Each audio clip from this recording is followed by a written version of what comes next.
Одоо байгаа Улаанбаатар хот маань төвийн бүсийн шугамаас ойролцоогоор 68% буюу 1 гигаватт хэрэглээтэй байдаг. Энэ нь 35 хүртэл бол 3 гигаватт хүртэл нэмэгдэхээр төлөвлөгдөж байгаа.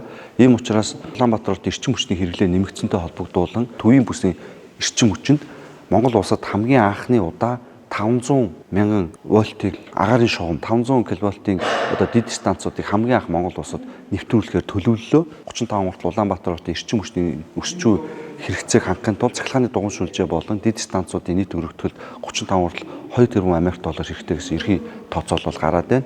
Мөн эрчим хүчний хувьд бол Улаанбаатар хот бол 2400 гкал цагийн хэрэглээтэй байдаг. 2035 хүртэл бол 3500 гкал цаг удаа дулааны хэрэглээ нэмэгдэхээр байна. Үүн дээр дулааны шугам хоолойг өргөтгөхөд 600 сая доллар. Дулааны их үүсвэрүүдийг одоо шийдэхэд ойролцоогоор 5 тэрбум Америк доллар хэрэгтэйцээ гэж ерөнхий тооцоо байгаа. Гэхдээ дулааны их үүсвэрүүдийг бол бид нэр төр үеийн шин тэнцлэл болон бусад хууль эрх зүйн орчноор шийднэ. Харин дулааны шугам шүлжээг бол бид нэр төр засгийн болон өөрсдөө их үүсвэрийг юм шийдэх шаардлагатай гэсэн одоо танилцуулгуудыг бол танилцууллаа. Тэгэхээр Улаанбаатар хотод маань ингээд цахилгаан дулааны их үүсвэрийг нэмж байгаа гэсэн шугам шүлжээ дамжуулах дээр бас анхаарах тодорхой хэмжээний төсөв хөрөнгийг Улаанбаатар хотын захиргаа болон одоо эрчим хүчний яамтай хамтран гаргаж ирэх одоо жилүүдэд шийдвэрлэх юм шаардлагатай байна.